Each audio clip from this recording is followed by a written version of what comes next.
Digitálny regloskop MAHA MLT 3000 nám umožňuje merať všetky druhy moderných svetlometov bez ohľadu na zdroj svetla, teda či je to xenonová výbojka, halogénová žiarovka alebo ledka. Veľmi dôležité je stoisko regloskopu a stoisko automobilu.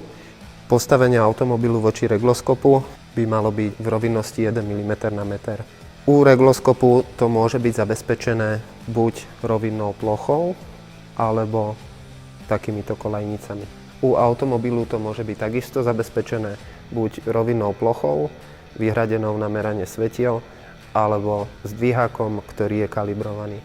Paralelné nastavenie regloskopu voči čelu automobilu je zabezpečené laserom.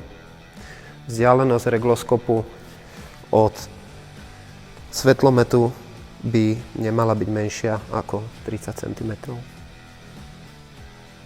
V prvom rade je dôležité nastaviť sklon svetlometu, ktorý vyčítame zo samotného svetla. Samotné meranie vyhodnocuje kamera v regloskope. Nie je to klasický spôsob iba pomocou optiky. Zvolíme stretávací svetlomet na danej strane automobilu a vidíme, či sa nachádza v tolerancii. Regloskop vyhodnocuje svietivosť svetlometu, uhol sklonu a bočný uhol. Takisto vieme merať ostatné svetlomety, teda hmlové a diaľkové.